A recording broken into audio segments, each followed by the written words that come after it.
Nekad davno David Icke bio slavni britanski televizijski sportski novinar. Apsolutna zvijezda kojega su podjednako voljeli navijači svih klubova i televizijska publika. Sve do onog dana kad je počeo pričati svoju priču o svjetskoj uroti za stvaranje velike centralizirane svjetske države, o gmazovima koji se sjene i druge frekvencije vlade u svijetom, o beskonačnoj ljubavi kao pravoj prirodi stvarnosti.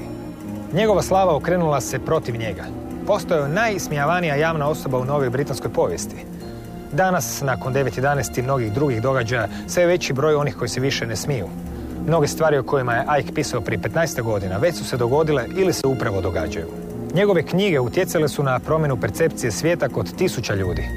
O svemu tome već smo jednom razgovarali s njim. Ovoga puta vratit ćemo se na sam početak.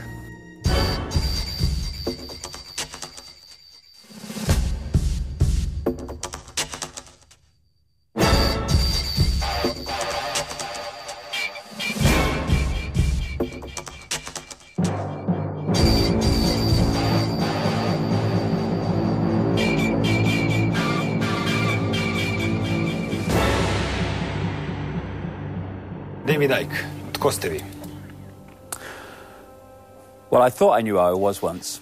I thought I was a man who was born in a working class family in England. I thought I was a professional footballer who ended my life with arthritis, ended my career with arthritis at the age of 21.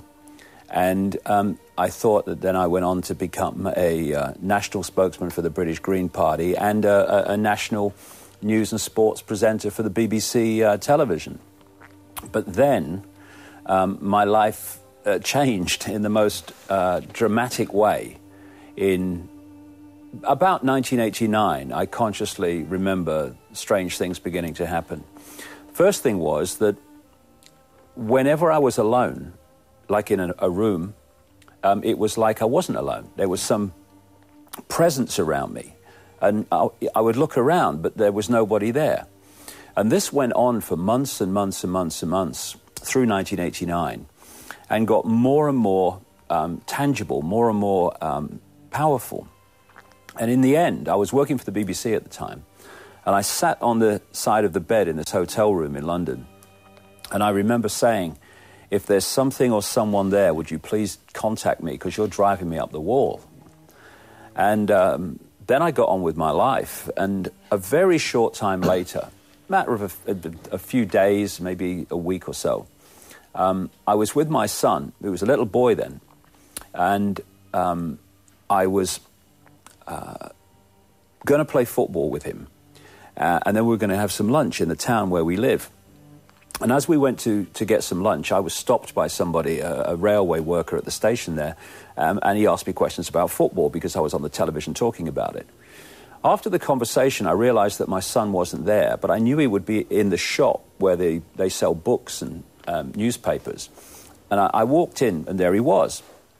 And this is when my life really began to change in the sense that I started to realize something very, very strange was happening. Because as I said to my son, come on, Gaz, we'll go and get some lunch. As I turned, my feet would move. It was like they were stuck to the ground and like magnets. And then, as I'm thinking, what's happening here?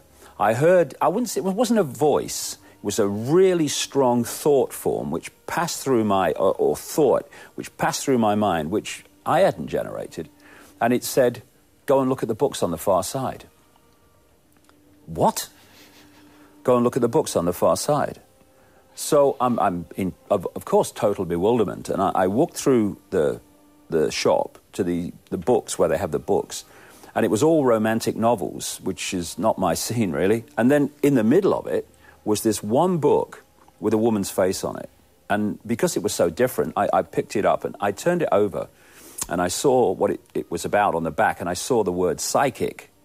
And she was an English psychic who'd written a story about her life. And she did hands-on healing and all that stuff. So I bought the book because my immediate thought was, I want to know more about what this presence is I'm feeling. So I read the book very quickly, and I went to see her. And I didn't tell her I was having these strange experiences. I just said that I had arthritis, which I had, finished my football career. And maybe her hands-on healing might help. Say anything about it. I didn't want to put any thoughts in her mind. So I go a couple of times, and she's doing the hands-on healing, and we had a nice chat and all the rest of it. And then I went the third time. And on the third occasion, I'm sort of lying on this medical-type bench, and she's next to my knee here with her hands. And I felt like a spider's web on my face really strongly. And what came to my mind immediately was reading in her book where she said when other dimensions or other entities outside of this world want to connect with you, you sometimes feel a spider's web on your face. Well, funnily enough, I never have since, but I did very powerfully then. I never said a word to this lady who's still doing this business, getting on with it. But 10 to 15 seconds after I felt the spider's web, she launched her head back and said, "My God, this is powerful. I'm going to have to close my eyes for this one." Now, up to this point in my life, I had not got involved in any such stuff like this. And so my backside was starting to slip down the bench, and I was starting to think, what is going on? What am I into here? And what she said was, which seemed crazy at the time, but not now, is that she could see a figure in her mind, and the figure was asking her to pass information to me. And it was saying that, first of all, the opening line was, they're saying they know that you wanted them to contact you, but the time wasn't right, but now it is. And she had no idea about the experience in the hotel room. "Would you please contact me? You'll drive me up the wall." And then she said, "They're telling me that you're going to go out on a world stage and you're going to reveal great secrets. That there is a story that humanity needs to know, and that you are going to write books and tell this story. That what you are going to do, basically, although you don't remember now, was all decided and organized a long time ago." And I'm sitting there, I'm thinking, I present the sport on the BBC. What are you talking about? This is crazy. And that I would eventually do this on a world stage, and I would face enormous opposition, but they, whoever they are, would always be there to protect me.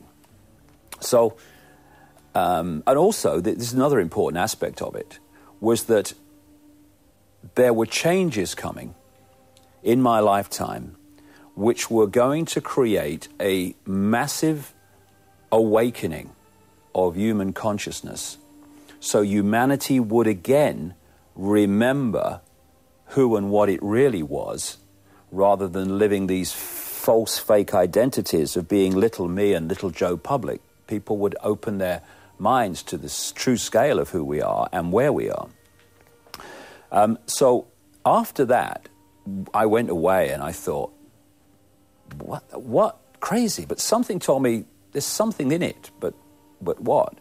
From that moment, having never met psychics before, apart from that one, I kept meeting psychics wherever I went, and they were giving me more information, which correlated what had been said before.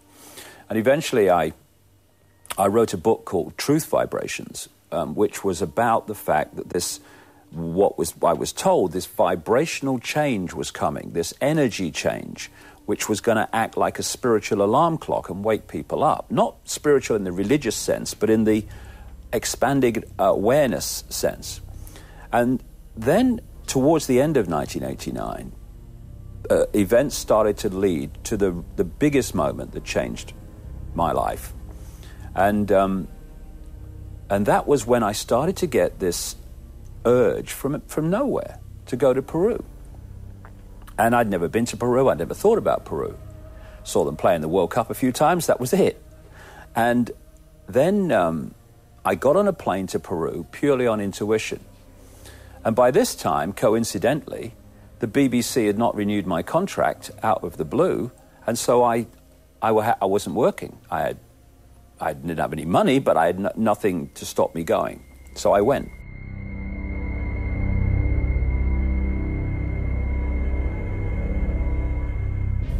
And for 3 weeks, I had the most extraordinary experiences in Peru.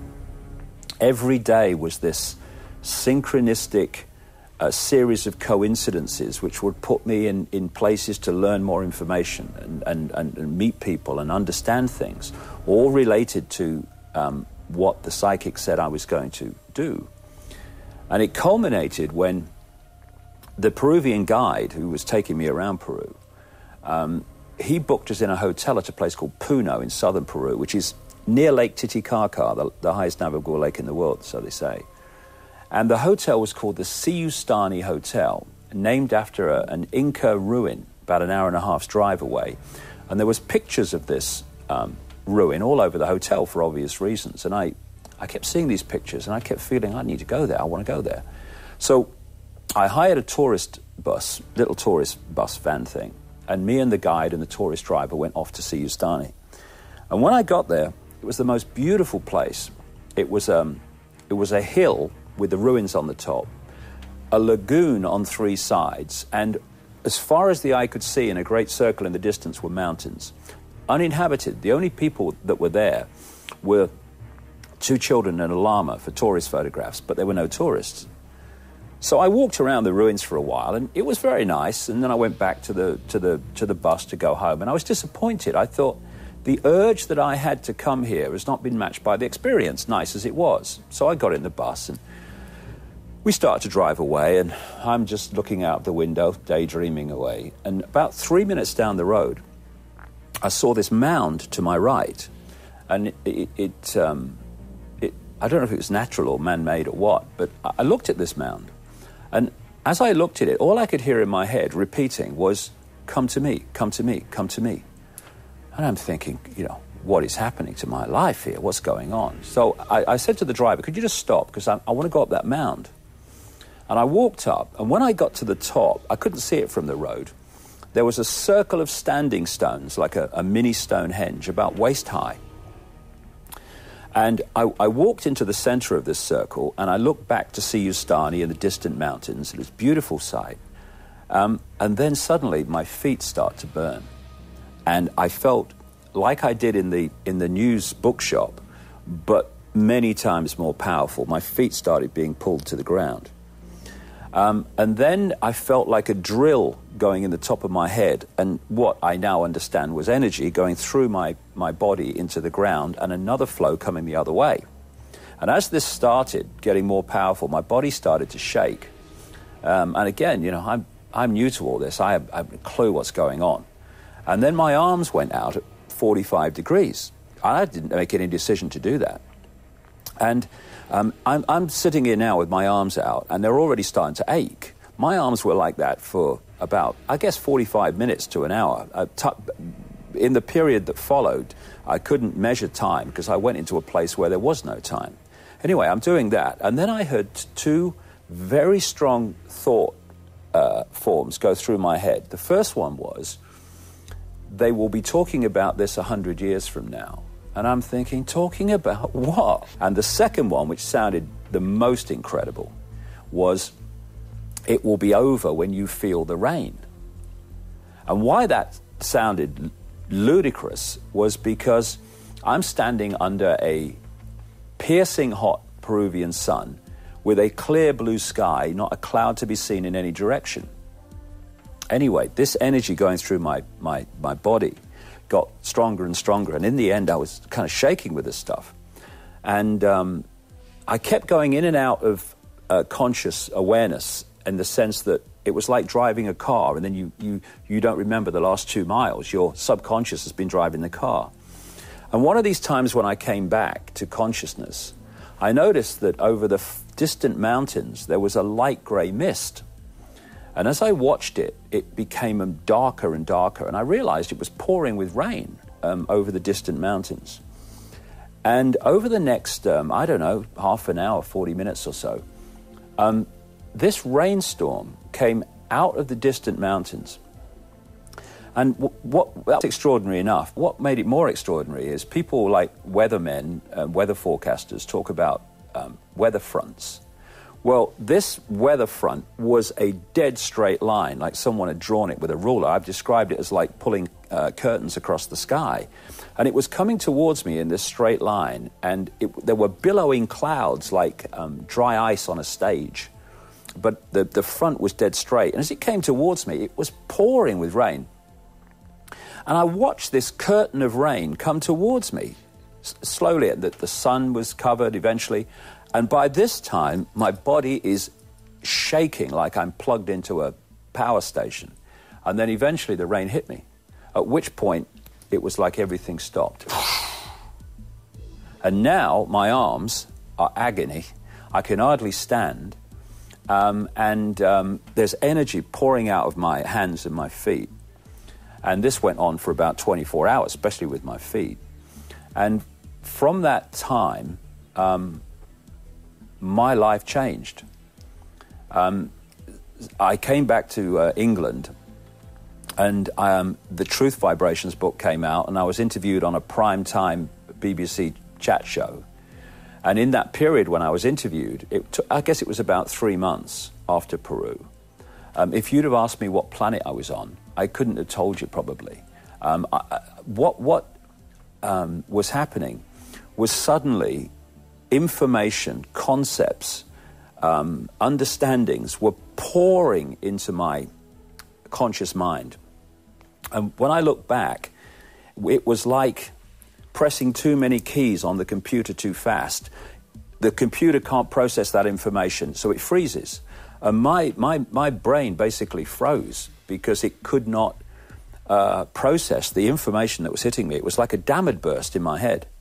And for 3 months, it was like, where am I? What's going on? I don't understand. Then after about 3 months, after I'd had mass ridicule in Britain, Icke's gone crazy and he's having a midlife crisis and stuff, suddenly everything, like a computer unfreezing, morphed back. And people were coming up to me and saying, I thought you'd gone crazy, mate. I read it in the paper, but you're the same guy I used to know. What are they talking about? And I did seem to the same guy I was before it happened then. But I wasn't. And I wasn't for this reason.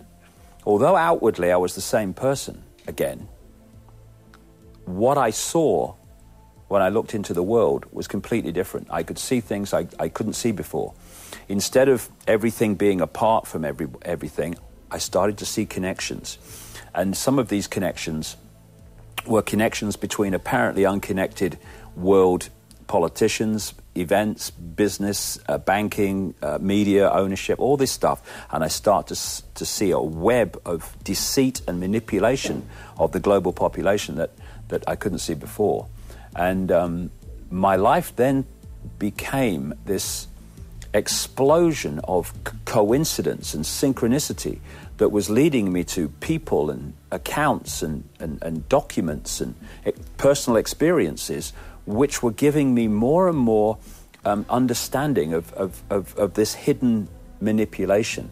And not only was it coming in increasing abundance, it was almost like someone was handing me the pieces in the order that I could see where they went. And there came a point eventually when, like when you're doing a jigsaw puzzle, and when I do jigsaw puzzles anyway, I like to get, just the way my mind works, I like to get the straight pieces all in place. So I've got the frame. And then once I've got the frame, I can put the pieces in quicker and quicker. And there came a point in about 93, 94, when I got the frame of this network of deceit. I could see how it was working and where it wanted to go. And from then on, the information has just become a tidal wave of not just about the conspiracy of banking and politics and manipulated wars, but increasingly, up to the present day, information and understanding about the nature of reality itself. So it's a long way from hello, good evening, here's the sport, but that's a summary of the story that's happened to me. O prirodi stvarnosti ćemo snimiti jednu drugu emisiju. U jednoj prethodnoj koju ste već gostovali putem satelita naznačili ste osnovne točke vaše priče, odnosno onog što ponekad se danas popularno zove teorija zavjere, što je naravno riječ koja apsolutno ništa ne znači. Knjiga Priče iz vremenske omče, kao i mnoge druge, predstavljaju mnoge dijeliće te priče. Ovo je bio početak. S obzirom da smo vremenski donekle ograničeni, možemo otići na kraj priče. na kraju priče o jednom nastanku jedne globalne države koju čini jedna globalna vojska, jedna globalna država, globalni novac i također što je ono najvažnije i što direktno je vezano uz samu fizičku stranu ljudi, ono što zovemo mikročipovi. Da li danas već postoje stvari poput mikročipova, da li dolaze do mikročipiranja ljudi s obzirom da je to nešto što predviđate kao nekakvim krajnjim ciljem agende koja se događa u svijetu u zadnjih čak i nekoliko tisuća godina? Yeah, one of the people that I met in this synchronistic journey of people coming into my life with information was a CIA scientist. By this time, I'd realized that the goal of this network, and in the end, it's a network of interbreeding families that go back to the ancient world under different names. They wanted basically a world globally that mirrors the world of George Orwell in 1984, his book, this totally controlled, centralized state where people are constantly under surveillance, constantly watched, and are controlled externally, in this sense, through microchips. And what this CIA scientist said to me, and incidentally, the reason he asked to meet me was because he could see what was going on, but couldn't, for reasons I'll explain, reveal it himself. He told me the story of joining the CIA as a young man in his 20s, an expert in magnetics, thinking he was serving his country. And then he realized once he got in that this agenda that I'm exposing was real and was happening, and he was supposed to be part of it, using his genius to advance it through technology. And he said, well, once I saw what was happening, he said, I refused to work for them. And I just said, no, not doing it. He said one day, just after this, he left home and he has missing time. He remembers nothing until he woke up in a room on a kind of bench. And as he woke up and got his faculties back, he felt something on his chest. And as he was telling me the story, he opened his shirt. And on his chest was like a shampoo sachet, a plastic see-through shampoo sachet stuck to his chest. And inside was an orangey golden liquid. And what he told me was that inside the CIA, these are known as patches. Someone has been patched. And what they'd done in this missing time that he had was manipulate his body to need the patch, the drug inside the patch, in truth, to survive. And if the drug is not constantly replenished, then he starts to die. And he knows that's true because after he was patched, again, he refused to work for them. And the patch has to be replaced every 72 hours. And if he doesn't do what they say and use his genius to advance this agenda of the global fascist state, then he's not. This is not replaced, and he dies. And I met him. I met his children and his family. He doesn't want to die. But the thing he told me many things. First of all, he told me that free energy technology, which takes energy from the environment and turns it into usable warmth and power, no oil, coal needed, has been long known, but it's suppressed to stop people having that. The cure for cancer has been known for decades. He said, I had cancer, they wanted to keep me alive because of what I was doing, they gave me this, what he called a serum, cancer disappeared. But coming to the microchip, what he said was, if there's one thing that people should say no to, if they only want one thing to say no to in this agenda, it's the microchip. And this is 1997 when I met him. We weren't talking then about nanotechnology, as we have been since. And he told me then that outside the public arena, in the underground secret bases and projects, the microchips were now so small they could be inserted into people through hypodermic needles in vaccination programs. And he told me this. He said, even those that have understood the microchip and its agenda have thought it's about just electronic tagging, where the global computer knows where everyone is. And on one level, that's true.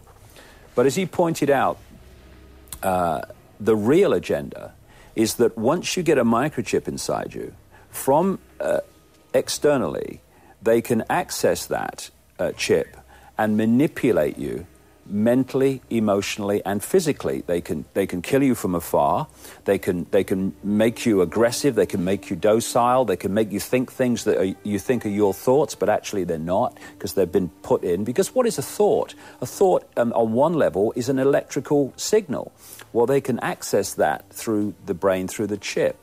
And this is the level of the microchip that we're talking about. And, of course, what they're trying to do is sell it as, it will microchip your children. You'll always know where they are. We have to microchip people to overcome terrorism and all this stuff. The real reason is human control. Kako se u vašu slagalicu uklapa jedan otrov kojeg koristimo umjetnim zaslađivačima, zvan aspartam, kao i genetski modificirana hrana, s obzirom da su to tvari koje direktno nosimo u tijelu? Kakva je njihova skrivena uloga po vama? Well, if you are a few who wish to dictate to literally billions, the last thing you want is a sharp-minded, consciousness-expanded population. You want people's consciousness to be suppressed. You want them to see things in a very small area. You don't want people to expand their consciousness and see the big picture. You don't want people whose mental brain faculties are working efficiently and sharply. That's the last thing you want. And so humans are being bombarded by multiple different things to suppress our consciousness and to destabilize our brain and emotional function. And so it's no accident that when you look at things like aspartame, which was actually brought into public use through the manipulation of Donald Rumsfeld as head of Searle Pharmaceuticals in America, who used his contacts in the Bush-Reagan administration in the 80s to get aspartame into public use when all the independent research said it must not be allowed to be used in foodstuffs. And Searle sold out to Monsanto, which is now the people behind aspartame. You've got fluoride being put in the water around the world. You've got monosodium glutamate that is tricking the brain to read more taste in food than is really there. And you've got mobile phones, which people are using all the time. Now, one common theme of all these different things is what scientists call excitotoxins. What these things do is they excite brain cells, they make them vibrate and stimulate themselves to the point where they're destroyed. And they are destabilizing the electrical, and through food additives which we give to our children in sodas and packaged and manufactured processed food, they are destabilizing the human body and thought and emotional processes electrically and chemically. And what is the human form? It is a electrochemical organism. And when that chemical balance and electrical balance is destabilized, we stop thinking straight, we stop feeling balanced emotions. We had a lady in Britain, which was in all the national papers 3 or 4 years ago now, who 40 years ago, out of nowhere, became a manic depressive. And for 40 years, she was in and out of institutions until one day a friend said to her, "Can you remember anything that happened to you about the time this all started?" And she said, "Well, the only thing I can think of is I had 19 tooth fillings with amalgam, mercury." And the friend said, "Well, maybe you ought to look at that." So the lady had the amalgams taken out and replaced with non-mercury fillings. She went on a mercury detox program, and after 40 years, the depression disappeared and has never come back. And she would have gone through 40 years thinking who she was, her personality, who she was a manic depressive, when it wasn't her at all. It was a chemical imbalance in the body caused by the mercury. Now, when you look at the chemical and electromagnetic bombardment that we are getting from what we bravely call the modern world and the cutting edge of science, how many people are living false personalities, reacting emotionally in ways that are not really them. It's the imbalance of the chemical and electrical state of their bodies. And this is how they are destabilizing and imbalancing our ability to think and feel emotion in a balanced, sharp way that can see beyond the veil that they're throwing up in front of us. And another way that they do it is by education. They take children from the earliest years, 4 or 5 years of age, until they get to what? 16, 17, 18, 5 days a week. They are constantly telling the children about the world, what is reality, who they are, the nature of life, and what's happening in the world. And it's not education, it's indoctrination of a belief system. The media is taking the official version of events, if you watch how the media works, the mainstream media, and it is reporting to the people the official version of events. Unquestioned overwhelmingly. Who questions 9/11 in the mainstream media? Virtually no one globally. It's other people that have demolished the official story of 9/11, not mainstream journalists. And again, people are being bombarded with an official version of events, which then becomes official history. And what the mainstream media and the education system in all these different countries is, collectively, is a hypnotist. It's like a hypnotist in a stage show. What is the hypnotist doing? He's implanting a belief into the mind of the stooge on the stage in some form of reality. For instance, that's not a potato you're eating, it's an apple. And I've seen this. I've been to hypnotist stage shows as part of my research. And the person now eats the potato, but when the message goes from the tongue to the brain to be decoded, the brain has been implanted with the belief that it's an apple, so it decodes the taste of an apple. You'll never convince the stooge on the stage that he's not tasting an apple, because that's what he's tasting. Now, if you take that to the bigger level of the world, we, through these various sources of what pass for information, mainstream media, education, etc., are constantly being given a false reality, programmed with it. And if we take it on, our brain, in the same way as the apple and the potato, then reads reality to fit the programmed belief. And it's not that we need to awaken or become enlightened. We are enlightened.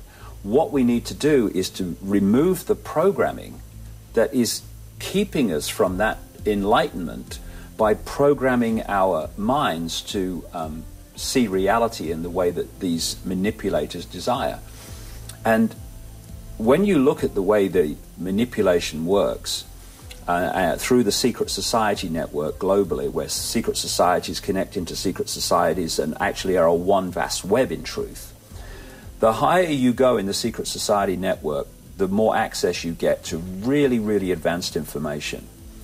And in the public arena, this information is just not circulated. And anyone that talks about it, people like me, oh, he's crazy, laugh at him, it's crazy. Don't believe him, he's crazy.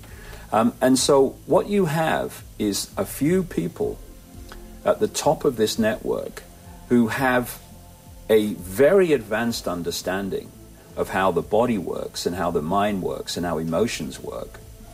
And they are manipulating a global population who, for the reasons I've explained, are largely ignorant of who they are, where they are, and the world that they're living in.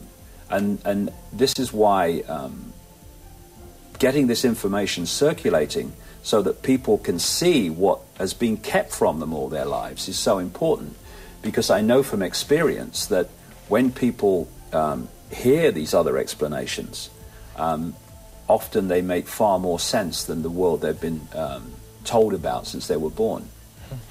U svakom slučaju, imao sam tu pun papir pitanja Kao što vidite, za sad smo prošli 3. To ćemo nekom prilikom i drugom životu. Ostalo nam još možda 3-4 minute za kratko pitanje. Prema vašim knjigama može se zaključiti da niste nikako ljubitelj američke oligarhije. Međutim, također niste baš ni promotor Europske unije. Što se tu zapravo zbiva na jednoj političkoj razini? Ako je moguće kratko. Well, this is so important for Croatia because if you are a few and you want to control the many, the more diversity of decision making and independence of decision making there is in the world, the less control you can have at the center. What you have to do is constantly centralize decision making. So more and more the decisions that affect more and more people are being taken by fewer and fewer people. And I've been warning about this for nearly 20 years and talking about the fact that the structure they want is a world government to dictate to the world, basically. And under that, a series of superstates, including the European Union. And the European Union is everything that I was warning about. In Britain today, like every other country of the European Union, something like 70 to 75% of the laws passed that British people must obey come not from the British Parliament, but from the European Union. And not incidentally, even from the European Parliament, but from the European bureaucracy known as the Commission. And this has been accepted by the courts of Britain. Any law that is passed in Britain, as it would be with Croatia, that is at odds with a law dictated from the European Union, the European Union law takes precedence. Britain is no longer an independent state. It is a state of the European Union dictatorship. Now, Croatia has gone through an horrendous experience and struggle and conflict to get to the independent state it is.